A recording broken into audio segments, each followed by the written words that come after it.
तो उसको कोला भी पिलाइए, कोला। और यदि बोले कि नहीं हम ऐसे भी नहीं पिएंगे तो समझिएगा कि कोई डाइन किया होगा तो ही ऐसा कर रहा है। बस प्रबल कब होगा? जब इसका ऑक्सीकरण अवस्था +3 होगा। दुर्बल कब होगा? जब इसका ऑक्सीकरण अवस्था +2 होगा। बोले कुछ दिमाग का हवा भी नहीं लग रहा है, थोड़ा सा भी नहीं लग रहा है। डिसाइड करते हैं यहाँ पर क्या है सर, ये तो सर हमारा कमजोर है। अब कमजोर है तो पहले कहता है 1 2 3 4। तो आप सभी लोगों का स्वागत है आशीष पब्लिकेशन पर। और हमें पूरा उम्मीद और विश्वास है कि आप लोग जो पीछे का लेक्चर देखे, जो आप लोग ऑब्जेक्टिव देख रहे हैं, वो आप लोगों का क्वेश्चन बैंक का ऑब्जेक्टिव वो आप लोगों को बेहद एग्जाम के लिए हेल्पफुल होगा। तो हमें पूरा आप लोगों का जो भी 10 से 12 दिन बचा हुआ है दोस्त, जो आप लोगों का जो कुछ दिन बचा हुआ है, हम चाहेंगे कि आप लोग बस केवल क्वेश्चन बैंक का प्रैक्टिस करें ताकि उस टाइप का सवाल आप लोगों का एग्जाम में 100% मैच करे और आप उस चीज को आप लोग आराम से सॉल्व करें। और पूरा हमें विश्वास है कि यदि आप लोग ये जो ऑब्जेक्टिव पढ़ा रहे हैं ना, तो 2 पार्ट में कराएंगे। ये आप लोगों का चैप्टर नंबर 9 का ऑब्जेक्टिव होने वाला है। ये ऑब्जेक्टिव को 2 पार्ट में करेंगे और एकदम हर एक बारीकी एवं गहराई से एक टाइप से कैसे अलग अलग टाइप का ऑब्जेक्टिव बन सकता है वो सीखेंगे। और इसके बाद इसको देखने के बाद फिर आपको कोई दूसरा वीडियो देखने का जरूरत नहीं है। तो 9 चैप्टर बस 3 वीडियो, 2 चैप्टर 2 पार्ट में ऑब्जेक्टिव सीखेंगे और 1 पार्ट में सब्जेक्टिव सीखेंगे। बस इसमें करना कुछ नहीं, ऑक्सीकरण संख्या, उपसंयोजन संख्या, प्रभावकारी परमाणु संख्या और नामकरण सीखेंगे। 4 पर पूरा कहानी खत्म। और 2 छोटे छोटे बच्चे कौन कौन, प्रसंकरण कैसे ज्ञात किए थे और आकृति कैसे ज्ञात किए थे। ओके, तो चलिए हम लोग स्टार्ट करते हैं आज का वीडियो। और जो भी प्रॉब्लम होगा या फिर जो कुछ भी हमारे में कोई कमी दिखाई दे रहा होगा कमेंट बॉक्स में जरूर साझा करेंगे अपने बड़े भाई छोटे भाई के नाते। तो आप लोग जरूर साझा कीजिए दोस्त। चलिए देखिए इस तरफ, आइए हम लोग सवाल पर देखते हैं। बोल रहा है कि निकेल का ऑक्सीकरण अवस्था क्या होता है। आपको ऑक्सीकरण संख्या अवस्था जानने से पहले आपको सीखना होगा कि कौन कौन जो होता है धनात्मक ऑक्सीकरण संख्या, कौन ऋणात्मक और कौन उदासीन। ऐसे उदासीन जो होता है ना, कोई इंसान उदास है तो उसको पानी पिलाइए, उसके बाद नमकीन खिलाइए। ये वास्तव में एमीन है जिसके लिए हम नमकीन शब्द का इस्तेमाल कर रहे हैं। पानी पिलाइए, नमकीन खिलाइए और क्या क्या करना है देखिएगा। उसके बाद यदि और क्या कीजिए, नहीं मान रहा है तो उसको कोला भी पिलाइए, कोला। और यदि बोले कि नहीं हम ऐसे भी नहीं पिएंगे तो समझिएगा कि कोई डाइन किया होगा तो ही ऐसा कर रहा है। बस इतना सारा चीज कोई खाने के लिए दे रहा है, नहीं खा रहा है इसका मतलब कोई डाइन किया होगा। तो यानी ये जो जितना भी जब भी आएगा ना, तो याद रखिएगा ये जो होता है हमारा वो कैसा लिगेंड होता है, उदासीन लिगेंड होता है। कैसा होता है, उदासीन लिगेंड होता है। आज के बाद जब कभी भी ऐसा आए तो समझिएगा कैसा लिगेंड है, उदासीन लिगेंड है। पानी, नमकीन और कोला देने पर कोई नो बोलेगा, इसका मतलब है कि वो डाइन वाइन किया गया होगा। यदि ये शब्द आएगा तो समझिएगा कि इसका कोई ऑक्सीकरण संख्या नहीं होता, इसका ऑक्सीकरण संख्या 0 होता है। It's okay. उसके बाद हम बात कर ले, और यदि हम लोग ऋणात्मक ऑक्सीकरण, धनात्मक तो होता ही नहीं है, बहुत कम एक्सेप्शन।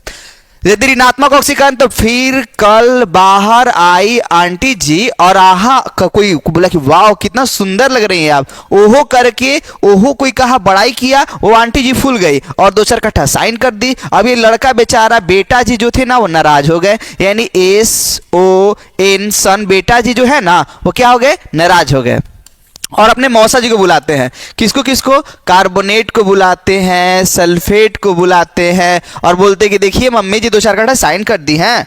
तो बोले ऐसा। तो यानी कुछ आप लोग लॉजिक से आप लोग याद करेंगे कि ऋणात्मक लिगेंड ये सब है, ये सब आपका माइनस वाला यानी सब ऋणात्मक है। ओके, तो यदि आप लोग इतना याद कर लेते हैं ना तो किसी का भी ऑक्सीकरण संख्या चुटकी में दिखाएं। चलिए देखिए जैसे हम बोले यहाँ पर आपका ऑक्सीकरण संख्या पूछ रहा है, तो यहाँ पर जिसका भी ऑक्सीकरण संख्या निकालना हो तो उसको x मान लेंगे। तो यहाँ पर आपको क्या मानना है, x मान लिए। और ये हमारा कोला है तो 0 हो गया। कितना भी हो उससे क्या मतलब, क्या संकुल के ऊपर कोई चार्ज दिखाई दे रहा है, आवेश दिखाई दे रहा है। तो बोले नहीं सर, तो नहीं हो गया तो इसका मतलब 0 हो गया, यानी हमारा इसका कोई ऑक्सीकरण संख्या नहीं होता है। इस टाइप का हम लोग आगे भी प्रश्न करेंगे, तब आप लोग सब रखेंगे, पेशेंस रखेंगे। आइए फिर बोल रहा है कि NiCO4 की आकृति, ज्यामितीय आकृति कैसे निकालते हैं। देखिए आपको मान लीजिए कि NiCO4 का ज्यामितीय आकृति निकालना है। NiCO4 का क्या निकालना है, ज्यामितीय आकृति निकालना है। तो सबसे पहले इसका यदि आपको ज्यामितीय आकृति निकालना है तो सबसे पहले इसमें केंद्रीय परमाणु को ढूंढ लेते हैं। और ये केंद्रीय परमाणु ढूंढने के बाद इसका क्या करते हैं, आप लोग इलेक्ट्रॉनिक विन्यास निकालिएगा। ये कितने नंबर पर होता है, तो इसका परमाणु संख्या जो होता है वो कितना होता है, 28 होता है। जब इसका हम लोग इलेक्ट्रॉनिक विन्यास निकालेंगे तो हमारा ऑर्गन हो जाएगा, फिर 4s2 हो जाएगा और 3d8 हो जाएगा। ये यानी s में कितना इलेक्ट्रॉन, 2 इलेक्ट्रॉन, और d में कितना इलेक्ट्रॉन, हमारा 8 इलेक्ट्रॉन भरने वाला है। लेकिन उसका कुछ शर्त है, कुछ आधार है, कुछ बेस है। बोले कि क्या शर्त है, क्या आधार है, क्या बेस है, बताइए हमको। तो देखिए यहां पर यदि प्रबल लिगेंड है तो इलेक्ट्रॉन को बोला जाता है तुम जोड़ा लगाकर आना, खाली ना मारेंगे सट्टाक से, दिमाग जाएगा होश में। बोले कि अच्छा जी ऐसा है, हाँ। तो ये CO है ना, जो CO है वो देखना है कैसा लिगेंड है। CO जो होता है ना हमारा प्रबल लिगेंड है। CO हमारा कैसा लिगेंड है, प्रबल लिगेंड है। कैसा बोलता है, प्रबल, प्रबल लिगेंड है। कौन कौन, कोई और है क्या? हाँ, CO होता है, CN होता है, ये सब जो होता है CO CN जो होता है हमारा प्रबल लिगेंड होता है। बोले कमजोर कौन कौन होता है, तो Cl हो गया, Br हो गया, हैलोजन हो गया और पानी हो गया। ये सब जो होता है ना सब कमजोर है, कमजोर। और ये एमीन जो होता है ना ये दोनों हो सकता है, ये प्रबल भी हो सकता है और ये दुर्बल भी हो सकता है। लेकिन प्रबल कब होगा, जब इसका ऑक्सीकरण अवस्था +3 होगा। दुर्बल कब होगा, जब इसका ऑक्सीकरण अवस्था +2 होगा। बोले कि कुछ दिमाग का हवा भी नहीं लग रहा है, थोड़ा सा भी नहीं लग रहा है। आगे बताइए, चलिए देखेंगे हम लोग इसका अब क्वेश्चन। तो बोल रहा है कि 8 को इलेक्ट्रॉन, यहां पर तो भैया बोल रहा है ना कि यहां पर तो 1 2 इलेक्ट्रॉन हो गया, और बोल रहा है कि ये बोल रहा है 3d8, बोल रहा है ना कि हमारे पास 8 को इलेक्ट्रॉन है। तो कैसे सजाओगे? ऐसे नहीं कि लगातार करते जाएंगे आप लोग, हुंड का नियम लगेगा, नहीं, यहां पर हुंड का नियम फेल हो जाता है क्योंकि ताकतवर है। तो ऊपर नीचे, ऊपर नीचे, ऊपर नीचे, ऊपर नीचे। और जो हमारा 4 के बाद P भी आता है, लेकिन हमारा जो P है उसमें कोई इलेक्ट्रॉन नहीं है। इसका मतलब P जो है हमारा कैसा है, खाली है। और ये बोलता है कि 3 बोलता है कि हम तो भैया 4 तुमसे छोटे हैं ना, हमको दिए कुछ नहीं, तुम आगे बढ़ जाओगे, हमको भी दो गो जो है। तो बोलेगे ठीक है, तो 2 गो जो इलेक्ट्रॉन है ना यहां पर आ जाता है, यानी यहां से जो इलेक्ट्रॉन है ये निकल के कहां आ गया, यहां पर आ गया, यहां पर आ गया, यहां पर ऊपर नीचे। तो हमारा क्या बच गया, एगो S बच गया और 3 गो P बच गया। कौ गो लोग थे जी, 4 गो। तो एगो S में आएंगे और 3 गो P में आएंगे। ओहो, 3 गो किस में आएंगे, P में आएंगे। तो हमारा जो आकृति हो जाएगा वो कैसा हो जाएगा, sp3।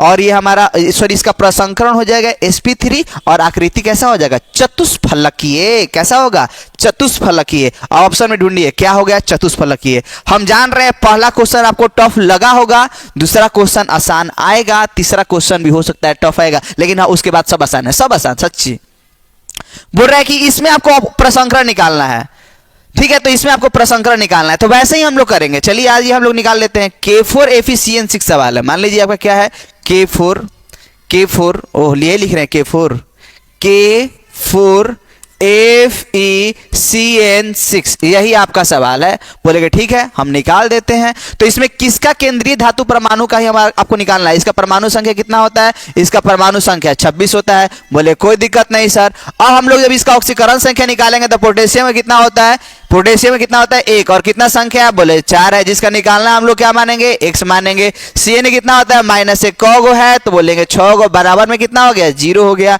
ये कितना है, बोलिए 4 है, ये प्लस में क्या हो गया, x हो गया, ये कितना हो गया -6 हो गया, बराबर में क्या हो गया 0। तो जब हम लोग ऐसे करेंगे तो x बराबर हमारा जो ऑक्सीकरण संख्या निकल के आने वाला कितना वाला है, x बराबर कितना हो गया +2, x बराबर कितना होगा +2। तो देखिएगा इसका ऑक्सीकरण संख्या हमारा कितना हो जाने वाला है ऐसा, यानी हमारा इसमें से जब ऑक्सीकरण संख्या जितना निकला ना इतना उसके पर आयन होगा। तो चूंकि +2 आया इसलिए हमने क्या किया यहाँ पर Fe2+, यानी इलेक्ट्रॉनिक विन्यास जब निकालेंगे तो Fe2+ का निकालेंगे। तो सबसे पहले Fe का निकाल देते हैं इलेक्ट्रॉनिक विन्यास। पहले इसके 26 के लिए इलेक्ट्रॉनिक विन्यास निकालते हैं। देखिएगा यहाँ पर प्यारा सा इलेक्ट्रॉनिक विन्यास निकाल के दिखाते हैं। ये ऑर्गन हो जाएगा 18 2 20 3d6, 18 2 20 26 हुआ। लेकिन बोल रहा है ना कि 2 इलेक्ट्रॉन हमको बाहर निकाल देना है। तो बोलिए कि पहले 3 में से इलेक्ट्रॉन बाहर निकलेंगे 4 में से। तो बोलता है कि तुम बड़े हो तुम निकालो, हम छोटे बच्चे माफ करो। तो बोलेंगे ठीक है। तो इसमें से 2 इलेक्ट्रॉन निकल चुका होगा, यानी हमारा S तो हमारा ये वाला S वाला जो है ना, अब तो हम लोग जब निकालेंगे Fe का ना निकालकर जब Fe2+ का इलेक्ट्रॉनिक विन्यास निकालेंगे तो हमारा ऑर्गन होगा, लेकिन यहाँ पर 4s जो है ना वो खाली हो चुका होगा और 3d के पास कितना होगा 6 होगा, और से और यहाँ पर मान लीजिए 4p भी होगा ना तो वो 0 होगा। यानी कुल मिला जुला के बाद हमारा S खाली और ये P भी हमारा क्या है खाली, और D के पास कितना इलेक्ट्रॉन है, बोले सर 6। कितने इलेक्ट्रॉन है, बोलिए बोलिए बोलिए बोलिए, कितना है 6। तो बोले कि 6 है, लेकिन अब डिसाइड करता है यहां पर ताकतवर की कमजोर। यदि ताकतवर होगा तो बोले जोड़ा लगाकर आना है, तो बोले कि जोड़ा लगाएं, बोले 1 2 1 2 1 2। तो बोले कि ठीक है। अब ये कितना बचा देखिएगा, इसमें एगो एस बचा, इसमें P3 हो गया P, इसमें D कितना हो गया 2। कितने लोग थे, 6 गो लोग, तो एगो S में आएंगे, 2 गो D में आएंगे या P, यानी जो हो जाएगा sp3d2 प्रसंकरण ये हो जाएगा। लेकिन कोई आपसे पूछेगा आकृति क्या होगा, तो हमारा आकृति हो जाएगा अष्टफलकीय। क्या हो जाएगा आकृति, अष्टफलकीय। ये आप लोगों का प्रसंकरण हो चुका है। यानी सबसे पहले आपको क्या करना होगा, इलेक्ट्रॉनिक विन्यास निकालना, ऑक्सीकरण संख्या निकालना होगा। उसके बाद जब हम लोग इलेक्ट्रॉनिक विन्यास निकालेंगे तो जितना हमारा ऑक्सीकरण संख्या निकल गया होगा उतना हम लोग आयन को क्या कर देंगे, बाहर निकाल देंगे। अब उसके बाद देखेंगे कि भैया यहाँ पर ताकतवर की कमजोर, ताकतवर तो जोड़ा लगा के लगाना, उसके बाद देखना है कितना खाली हुआ, उसी के अनुसार हम लोग प्रसंकरण ज्ञात कर लेंगे। ये आप लोगों का शानदार सा ऑब्जेक्टिव बना। तो चलिए, हमें उम्मीद और पूरा विश्वास है कि ये थोड़ा सा आप लोगों को दिक्कत किया होगा, लेकिन बोल रहे हैं ना वो आसान पल भी आएगा। फिर बोल रहा है इसमें कि जटिल यौगिक आपको बताना है कितने संभव समव्ययी होंगे, यानी आपको संभव समव्ययी बताना है। ये आपका हो जाएगा CO है C2O4 है, CO है CO मतलब कोबाल्ट हो गया, CO है, फिर C2O4 है, C2O4 हो जाएगा आपका होल ट्वाइस है, और यहाँ पर आपका NH3 का क्या है, आपका होल ट्वाइस। इसका यदि आपको निकालना है संभव समव्ययी तो कैसे निकालेंगे, तो जो कोबाल्ट होगा हमारा केंद्रीय परमाणु होगा, एक बार जो है C2O4 हमारा इस प्रकार से होगा, C2O4 हमारा इस प्रकार से होगा, और यहाँ पर हमारा जो है C2O4 को हम लोग EN भी लिख सकते हैं, कोई दिक्कत वाली बात नहीं है। एक हमारा NH3 यहां पर हो गया, एक NH3 यहां पर हो गया, तो ये हमारा शीर्ष फॉर्म है जो ऐसा हुआ। एक बार क्या करेंगे ना कि C2O4 रहेगा, और एक बार NH3 जो है ना, एक बार आपका NH3 जो है ना, एक बार ऐसा हो गया, एक बार क्या होगा ना कि अदला बदली हो जाएगा। यानी हमारा एक बार ऐसे इसके सामने पलट के आ रहा है ना, तो अगला बार जब हम स्ट्रक्चर बनाएंगे CO का, तो एक बार क्या होने वाला है, क्या होने वाला है, थोड़ा देखिए दोस्त, यहां पर NH3 हो गया, और देखिएगा यहां पर बस चेंज हो गया, देखिएगा यहां पर आपका हो गया NH3 NH3 हो गया आपका दोस्त, और ये हमारा क्या हो गया, C2O4 हो गया। क्या हो गया, C2O4 हो गया, NH3 C2O4, और यहां पर हमारा क्या हो जाने वाला है, यहां पर दोस्त हो जाएगा आप लोगों का NH3 हो गया, ठीक है। उसके बाद हमारा यहां पर क्या हो जाएगा, आपका C2O4, यानी आपका एक्सचेंज हो गया, बस केवल एक्सचेंज हो गया। यानी एक को बोलते हैं शीर्ष रूप, दूसरे को बोलते हैं ट्रांस रूप। तो कितने संभव समव्ययी मिले, 2, यानी एक शीर्ष वाला और एक दूसरा हमारा क्या वाला, ट्रांस वाला। चलिए हम लोग अगला देख लेते हैं। उसके बाद फिर बोल रहे हैं आप लोगों का कि किस यौगिक का चतुष्फलकीय आकृति होगा। ये भी सवाल वैसे ही है जैसे आप लोगों को पीछे का सवाल था, लेकिन खैर हम आपको बता रहे हैं इसमें सीखने को बहुत कुछ मिलने वाला है। बोल रहा है कि निम्नलिखित यौगिक का चतुष्फलकीय आकृति आपको बताना है। इसमें चतुष्फलकीय आकृति बताइए कि कौन सा चतुष्फलकीय आकृति होगा। तो आपको सबसे पहले क्या करना होगा, तो जैसे हमारा एक तो बात है कि यदि हमारा ताकतवर होगा तो इलेक्ट्रॉन जोड़ा में लगाएगा। तो देखिए हम लोग पहला का निकालते हैं, NiCl4 2 माइनस का निकालते हैं और देखते हैं इसका आकृति कैसा है, NiCl4 ऊपर से क्या हो गया, यहाँ पर माइनस है। चलिए हम लोग इसका आकृति निकालते हैं। तो जो निकेल होता है उसका परमाणु संख्या कितना होता है दोस्त, कितना होता है, 28 होता है। तो जो निकेल का इतना होता है, तो क्या इसके इलेक्ट्रॉनिक विन्यास निकाले, नहीं, सबसे पहले आपको निकालना होगा ऑक्सीकरण अवस्था, जिसका निकालना है उसको x मानेंगे। Cl का माइनस है, कितना है, 4 है, बराबर में कितना हो गया, -1, -4 उधर जाएगा तो कितना होगा, +4। और आप देख लीजिएगा, यानी x बराबर हमारा ऑक्सीकरण संख्या कितना निकल चुका है, होगा x के बराबर ऑक्सीकरण संख्या निकल गया कितना, +3। यानी आपको Na की इलेक्ट्रॉनिक विन्यास निकालना नहीं है, Na3+ का। तो सबसे पहले Na की इलेक्ट्रॉनिक विन्यास यदि निकालते ना, तो हमारा क्या होता है, हीलियम नियॉन ऑर्गन 18 4:18 2 20 और 3D कितना होता है, 8, यानी हमारा ये होता। लेकिन हमको क्या निकालना है, Na3+ के इलेक्ट्रॉनिक विन्यास निकालना है। तो Na3+ के इलेक्ट्रॉनिक विन्यास यहाँ पर निकालते हैं। क्या हो जाएगा, आपका ऑर्गन हो जाएगा ऐसे, ठीक है ना, क्या हो जाएगा, आपका ऑर्गन हो जाएगा, और यहां पर हो जाएगा क्या, 4, क्या बोलिए बोलिए बोलिए बोलिए बोलिए बोलिए क्या होने वाला है, देखिएगा। तो यहां पर से कितना इलेक्ट्रॉन निकल गया, 3। तो पहले 2 में से निकलेगा, उसके बाद एगो इसमें से निकल जाएगा। समझ रहे बातों को, तो चलिए ऐसा ही करते हैं। तो यहां पर इसका 4s कितना हो गया, 0 हो गया, और यहां पर 3d कितना हो गया, आपका 7 हो गया। अच्छा, एक और थोड़ा सा हम एक ट्रिक इसमें लगा देते हैं। हाँ चलिए ठीक है, डन। तो आ जाते हैं इस पर। ओहो, कहाँ गए दोस्त कहाँ हो, चलो आओ।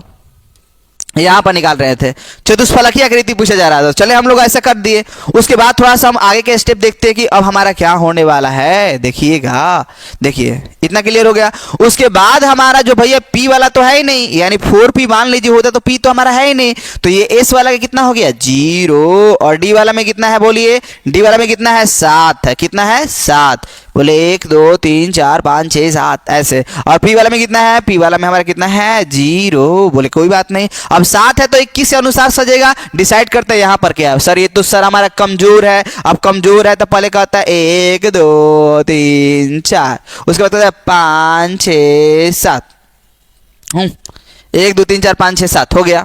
तो बोल रहा है कि ठीक है तुम्हारा तो भैया काम हो चुका है, तो अब क्या बचा, एगो एस बचा, आप पी को बचा 3 गो, एगो एस बचा पी को बचा 3 गो, तो इसका आकृति कैसा हो जाएगा sp3, और जिसका भी सॉरी प्रसंकरण हो गया sp3, और जिसका भी प्रसंकरण sp3 होता है उसका जो आकृति होता है वो हमारा क्या होता है चतुष्फलकीय इसका आकृति होता है।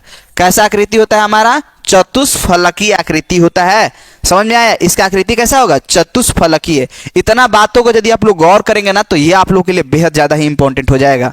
तो सबसे पहले आपको क्या करना होगा, ऑक्सीकरण संख्या निकालना होगा। ऑक्सीकरण संख्या निकालने के बाद आपको जितना ऑक्सीकरण संख्या निकाल रहा है उतना उसका आयन लिख देंगे। उसके बाद जब हम लोग निकालेंगे पता चलेगा एस कितना पी कितना, अब उसी के अनुसार हम लोग निकाल लेंगे कि इसका भैया प्रसंकरण क्या होने वाला है, बन गया। चलिए तो ये हमारा बन चुका है, यानी इसका आंसर ए ही हो गया, तो हम लोग आगे बढ़ेंगे ही नहीं। चलिए आते हैं हम लोग नेक्स्ट क्वेश्चन की ओर। अब हमको लगता है कि बहुत छोटा छोटा है और बहुत आसान आसान है। बोल रहा है कि इसमें इसे पूछ रहा है K4FeCN6 क्या है। तो ये जो होता है हमारा जो होता है K4FeCN6 ये हमारा जटिल लवण होता है। कोई उप संयोजक यौगिक बोले, कोई हमारा संकुल लवण बोले, तो ये हमारा होता है कौन, ये। लेकिन वही आपका फिटकिरी पूछता ये क्या होता है, तो बोले कि ये जो होता है ठोस अवस्था में अपने अस्थायित्व को तो बरकरार रखता ही है, साथ साथ में उसको द्रव में भी डालेंगे तो अपने अस्थायित्व को बरकरार रखेगा। फिर बोल रहा है कोबाल्ट का प्रभावी परमाणु संख्या कितना होगा, यहां पर प्रभावकारी परमाणु संख्या कितना होगा, ठीक है। तो जिसका निकालना है उसको क्या मानेंगे, x मानेंगे। उसके बाद जो हो जाएगा En का हमारा कितना होता है, उदासीन लिगेंड का कितना होता है, उदासीन लिगेंड का हमारा कितना होता है 0 होता है, और कौ गो है 2 गो। उसके बाद जो है Cl कितना हो गया -1, और कितना है 2, और उसके ऊपर कोई आवेश है क्या है, कितना कितना हो गया +1, तो -2 और इधर जाएगा तो कितना हो जाएगा +2, यानी इसका ऑक्सीकरण संख्या कितना निकल गया हमारा +3 निकल गया। बोले कि ऑक्सीकरण संख्या निकाल क्या करेंगे, इफेक्टिव एटॉमिक नंबर हमको निकालना है EAN। अब इफेक्टिव एटॉमिक नंबर निकालना है तो उसके लिए हम लोग क्या करेंगे, तो उसके लिए हमको परमाणु संख्या चाहिए। कोबाल्ट का परमाणु संख्या निकालना होगा, यानी एक सूत्र होता है कि परमाणु संख्या आप निकालिए। बोले कि सूत्र तो लिख रहे हैं क्या गंदा गंदा, तो ये जो है ना ये आप लोगों का हो गया आपका परमाणु संख्या निकालेंगे। उसके बाद घटाव करेंगे क्या, ऑक्सीकरण संख्या, घटाव करेंगे क्या ऑक्सीकरण संख्या, और प्लस करेंगे क्या उप सहसंयोजन संख्या, उप सहसंयोजन संख्या गुना क्या हो जाएगा 2। चलिए देखिएगा, तो हमारा बताइए कितना हो जाएगा, इसका परमाणु संख्या कोबाल्ट का 27 हो जाएगा, ऑक्सीकरण संख्या कितना हो जाएगा 3 हो जाएगा, +2 गुना उप सहसंयोजन संख्या, उप सहसंयोजन संख्या कितना हो जाएगा, इसका उप सहसंयोजन संख्या कितना हो जाएगा। तो चूंकि हमारा EN जो है द्विदंतुक लिगेंड है 2, तो 2 दूनी का 4 हो जाएगा, और यहाँ पर Cl एक दंतुक है तो 4 2 कितना हो गया 6, यानी हमारा ऑक्सीकरण संख्या कितना हो गया 6। ओहो ओहो ओहो ओहो, नहीं उप सहसंयोजन संख्या कितना हो गया 6, ठीक है। तो बताइए अब 27 में से 3 गया कितना हो गया 24, और 24 2 26 2 36, यानी हमारा आंसर कितना हो गया B। ये प्रभावकारी परमाणु संख्या ज्ञात करने का एक ट्रिक है, ये जो है हमारा प्रभावकारी परमाणु संख्या ज्ञात करने का एक ट्रिक है, जिसके द्वारा आप लोग क्या कर सकते हैं, किसी का भी हम लोग प्रभावकारी परमाणु संख्या ज्ञात कर सकते हैं। क्या बात समझ में आ रहा है कि प्रभावकारी परमाणु संख्या हम लोग कैसे निकालते हैं। तो सबसे पहले हमारा परमाणु संख्या लिखना होगा, उसके बाद घटाव करेंगे ऑक्सीकरण संख्या के पास, उसके बाद हम लोग जोड़ेंगे क्या उप सहसंयोजन संख्या का 2 से गुना करके जोड़ेंगे, ठीक है। तो इस प्रकार से हम लोग प्रभावकारी परमाणु संख्या निकाल सकते हैं, यही तो सवाल ही आता है। फिर बोल रहा है इसमें उप सहसंयोजन संख्या का क्या, तो देखिएगा एक ईएन आता है, ईएन आएगा, एथिलीन 1,2 डाइएमीन होता है, इसी को हम लोग C2O4 द्वारा इस्तेमाल करते हैं, ठीक है। तो ये आएगा या फिर ये आएगा या फिर OX ऑक्सलेटो आएगा। तो आप लोग याद रखेंगे इसका द्विदंतुक लिगेंड होता है। और यहाँ पर एक थोड़ा सा ये जो है ना बड़ा सा ये इज्जत तोपने वाला जो चीज है ना वो छूट गई है, तो इसको तुप देंगे। अब ये OX का कितना हो गया, OX का कितना होता है, OX का हमारा कितना होता है, बोलिए बोलिए बोलिए, OX का कितना होता है 2, और कितना है OX 3, तो हमारा 3 से 2 से गुना करेंगे कितना हो जाएगा 6, यानी हमारा उप संयोजन संख्या कितना हो जाना बोला 6। आइए फिर हम लोग नेक्स्ट क्वेश्चन की ओर। जब कभी भी आईपीएससी नामकरण आए तो हम आपको कुछ रूल और कंडीशन बता रहे हैं कि आईपीएससी नामकरण करते समय सबसे पहले संकुल, यहां पर जो भी नाम होगा उसका, यानी संकुल से कोई बाहर है, यदि पहले संकुल नहीं आकर बाद में संकुल आ रहा है तो पहले इसका नाम लिख देंगे। यदि संकुल पहले आ गया तो सबसे, यानी संकुल आता है तो उसमें नाम पहले लिगेंड का लिखा जाता है, लेकिन संकुल तो बाद में आ रहा है तो पहले लिखेंगे हाइड्रोजन, सब में हाइड्रोजन है, कोई बात नहीं। उसके बाद इसमें 6 है तो 6 के लिए हेक्सा, बोलेगे सर 6 हेक्सा सब में है। सीएल के लिए इस्तेमाल किए थे क्लोरिडो, क्लोराइड इस्तेमाल नहीं किया था, क्या इस्तेमाल किया था क्लोराइड, क्लोरिडो, तो इसमें तो है नहीं, इसमें तो है नहीं, अब यही दो में से कोई होगा।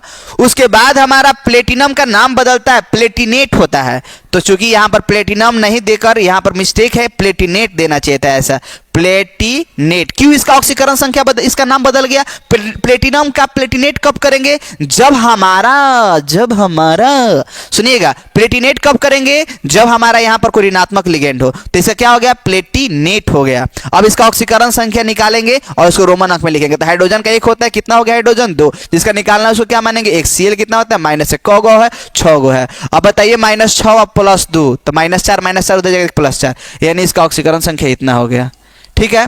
तो आप लोगों का आंसर हो जाएगा क्या, प्लेटिनेट 4, यानी आंसर नंबर क्या होगा C, लेकिन यहां पर प्लेटिनम नहीं होगा, प्लेटिनेट होगा। ये नाम सुधार लेंगे आप लोग और उसके बाद आप लोगों का तरकीब बहुत काम करने वाला है।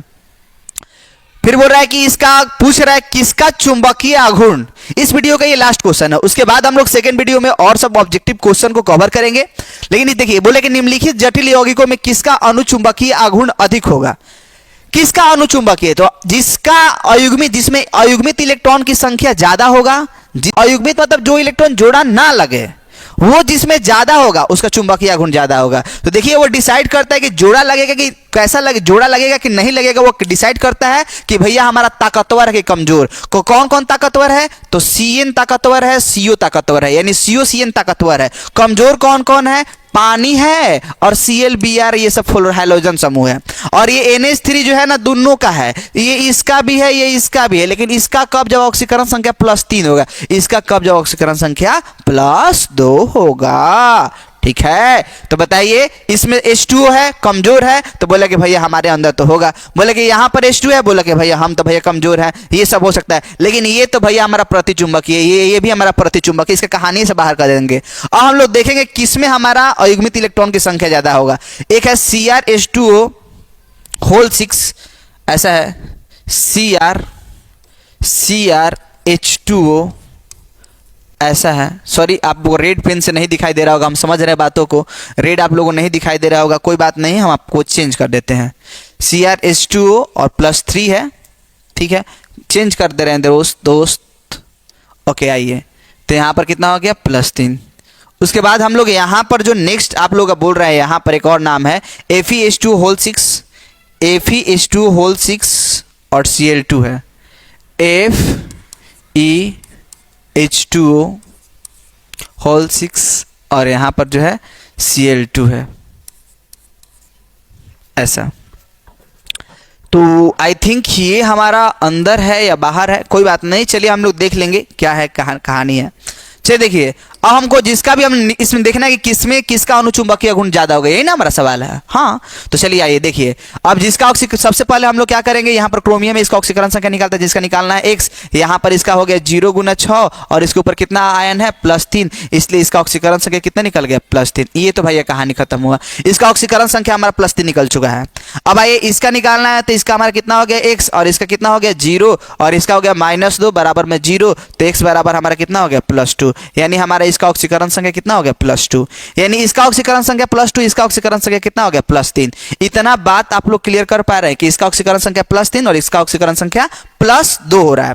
तो बोलिए ठीक है, अब हम लोग क्या करेंगे, अब हम लोग क्या करेंगे, तो क्रोमियम का जो होता है हमारा परमाणु क्रोमियम का यदि हम लोग इलेक्ट्रॉनिक विन्यास निकालेंगे, क्रोमियम का इलेक्ट्रॉनिक विन्यास निकालेंगे जिसका 24 होता है, तो हम लोग कैसे निकालेंगे, तो ये हो जाएगा हीलियम नियॉन ऑर्गन 18 2 20 और ये कितना होता है 18 2 20 24, लेकिन ये अस्थाई है। अस्थाई क्या है कि हमारा 4s1 करे और 3d5 करे। अब बोलता है कि 3 इलेक्ट्रॉन बाहर निकालना है, तो एक इलेक्ट्रॉन इसमें से निकलेगा 3, यानी हमारा ऑर्गन हो गया और यहाँ पर हमारा 4s0 हो गया और यहाँ पर 3d2 हो गया, 3d2 नहीं 3d3 हो गया, क्योंकि एक इसमें से 2 बोले खत्म। अब आइए यहाँ पर यदि करना है तो यहाँ पर क्या कर देंगे, यहाँ पर ऑर्गन हो जाएगा, उसके बाद क्या हो जाएगा 18 2 20 और 18 2 20, अच्छा कितना हो गया 26, ऐसा हम लोग कर देंगे। क्या क्लियर हो रहा है इतना बात? तो चलिए हम लोग थोड़ा सा और इसको और आगे बढ़ाते हैं। 18 2 20 कितना हो गया 6 26। अब हम लोग थोड़ा सा इसमें कंसेप्ट सीखते हैं। क्या दोस्त, इसमें से 2 इलेक्ट्रॉन को बाहर निकालना है, तो 2 इलेक्ट्रॉन को बाहर निकालना है, तो यही 2 इलेक्ट्रॉन बाहर निकल जाएगा, तो यानी ऑर्गन हो गया और ये s0 हो गया, 4s0 हो गया और कितना 2 ही ना 3d6 हो गया। अब इसमें से 6 इलेक्ट्रॉन को सजाना है, तो यहाँ पर था हमारा कितने खाली इलेक्ट्रॉन हुए, कितने 1 2 1 3 अयुग्मित इलेक्ट्रॉन 3 हुए, और इसमें थोड़ा ढूंढेंगे कितना होगा अयुग्मित इलेक्ट्रॉन, कितना होगा 1 2 3 4 हो गए। इसमें कितने अयुग्मित इलेक्ट्रॉन है 4। तो जिसमें अयुग्मित इलेक्ट्रॉनों की संख्या ज्यादा होता है उसका चुंबकीय आघूर्ण ज्यादा होता है, क्योंकि चुंबकीय आघूर्ण का जो सूत्र होता है वो √n × n+1 होता है। तो जिसमें अयुग्मित इलेक्ट्रॉनों की संख्या ज्यादा होता है, ये बोर मैग्नेट्रॉन से मापा जाता है, तो जिसमें अयुग्मित इलेक्ट्रॉनों की संख्या ज्यादा है उसका चुंबकीय आघूर्ण क्या होगा, ज्यादा होगा। इसलिए हमारा जो आंसर होने वाला है, इसलिए हमारा आंसर होगा क्या होगा, ये वाला होगा। क्या इतना बात आप लोग क्लियर कर पाए? ये आप लोगों का क्वेश्चन का आंसर होगा। इस तरीके से आप लोग क्वेश्चन कर सकते हैं। तब तक के लिए इतना ही रहने देते हैं। So that's all, this class is over. और नेक्स्ट वीडियो आप लोगों के नाम बस